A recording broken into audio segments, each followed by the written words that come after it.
is like brushing the back of hands going to be the ultimate of excitement, or is it just, a little bit of casual foreplay while in a ballroom full of people? Welcome to A Book and a Dream with Megan O'Russell, an author's adventure in writing, reading, and being an epic fangirl.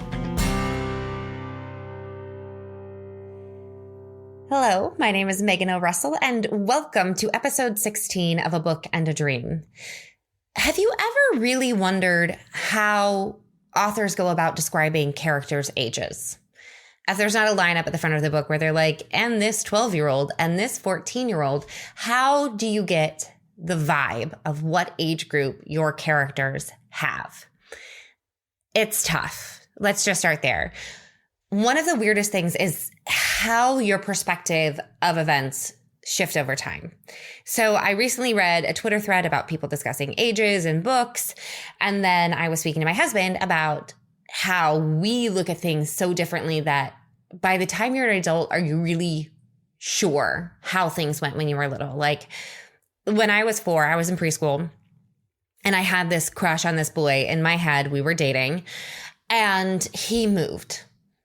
Now, in my memory, which seems like it should be correct, he came to say goodbye to our preschool class and he was wearing like a little military school uniform, which I thought was like real cute. But I can't think of any circumstances where a 4-year-old would be wearing a miniature military uniform or being sent to military school. I don't think that exists when people are 4. I don't know. He was probably wearing like a polo and shorts to go to like the Catholic preschool. And I just thought that it was super fancy. But in my head, he was like shipping out. So that's one of the biggest problems that I found in writing the different age brackets is how they view the events that are unfolding around them and how we as readers experience them through those characters. So for instance, it's easier to talk about in the first person, though this is not an exclusive issue to books that are written in the first person. So let's take Bryant Adams of How I Magically Messed Up My Life in 4 Freaking Days and Enna Ryland of Ember and Stone. So they're both about the same age when the books start out. If you look at their lives, where they've been, Bryant is in Manhattan. He's privileged. He's 16. He's never had anything like death-defying, but has like some good world experience. He's grown up in Manhattan. He's traveled. He like goes to high school in the Bronx and, exciting things. Then you look at Enna. She has a very small scope of experience. She's really never been outside of her tiny town where she knows everyone there, but she's dealt with a lot of trauma. She's dealt with death. She's dealt with fear. So even though they're both starting off on a level playing field as far as age, Bryant is going to look at things a lot more flippantly, a lot more excitedly. He's going to think of things as adventures rather than a threat because in his world, things aren't threats. They're adventures. Everything's going to turn out fine. My mom's going to be there making me dinner when I get home and it's all going to be cool, which, then obviously you rip that security out from under them because that's what authors do. They torment their characters. But if you were to put Enna in that same exact situation, probably removing cell phones because she wouldn't know what they were, she wouldn't view it as an adventure. She would view it as a threat on her life.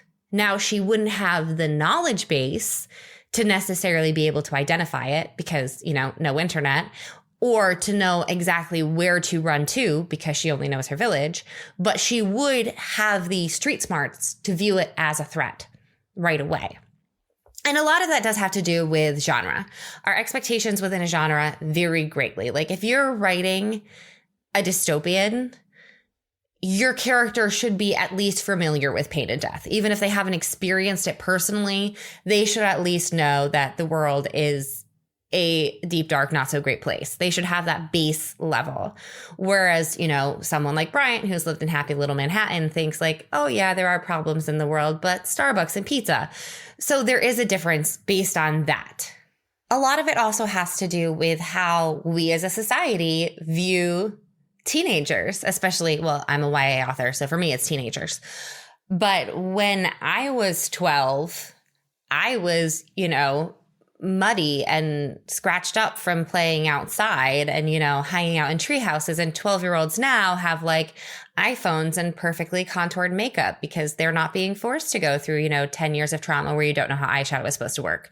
So it's a very different thing with how we are allowing children to grow up, how we are pushing children to grow up, and what our expectations are of what knowledge they should have at what time. Unfortunately, while that affects people like Bryant, what are you going to do about the other genres? So here are a few things you want to look at when you're choosing how to project a certain age group, be it 13, 16, 4, 30, whatever it is. First of all, you want to look at your time period.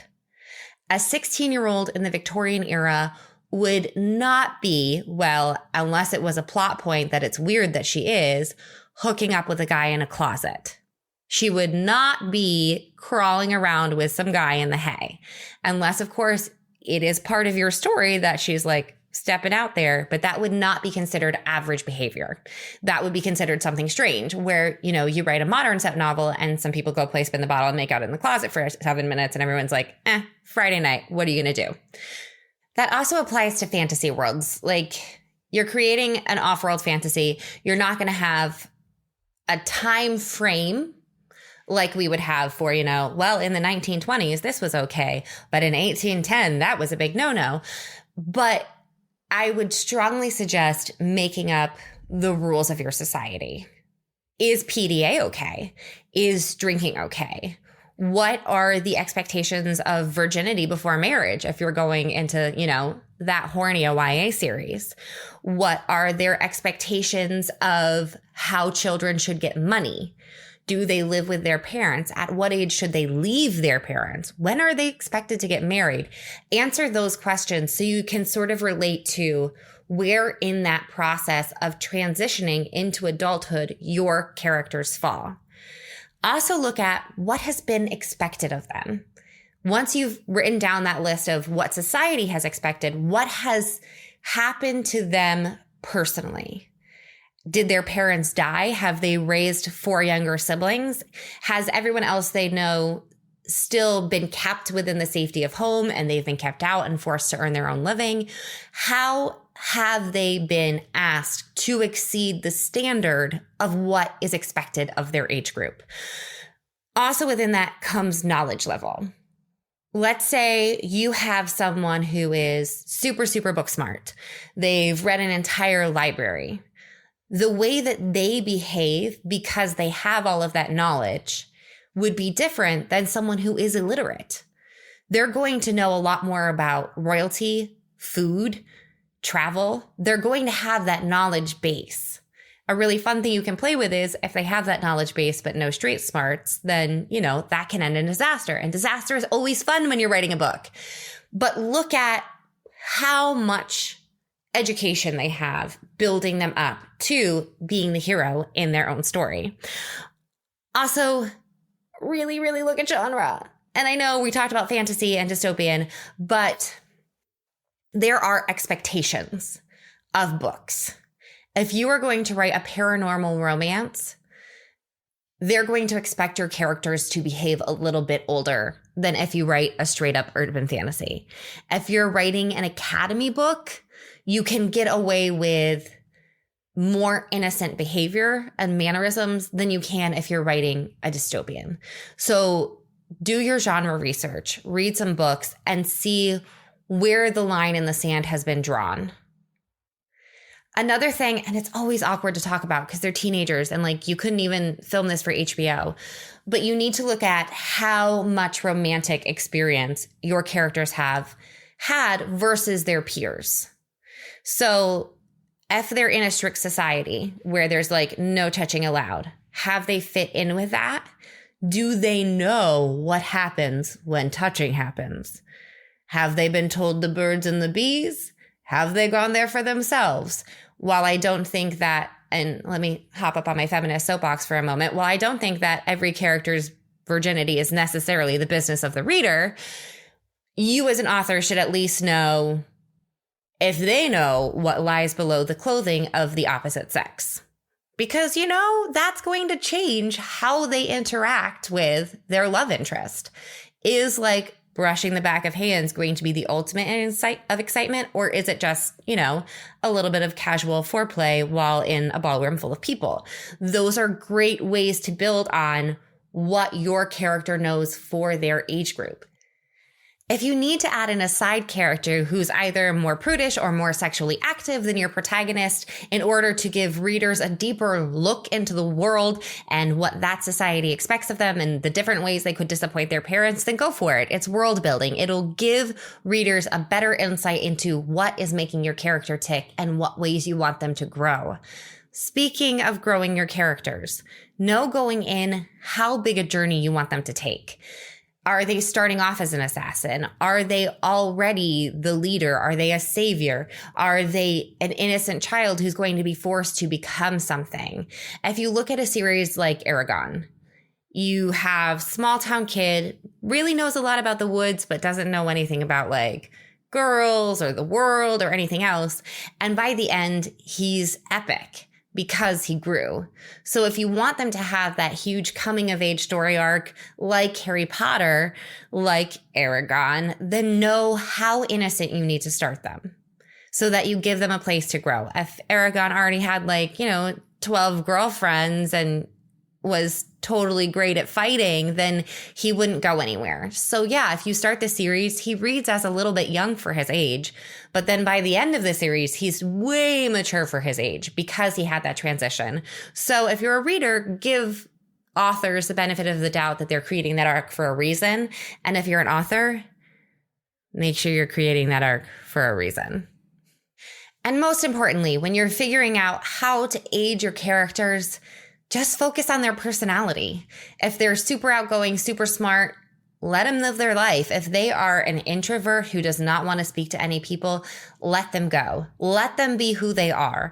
Guide them with their ages, but love them for their characterizations and personalities first, because that is what readers are going to hold on to.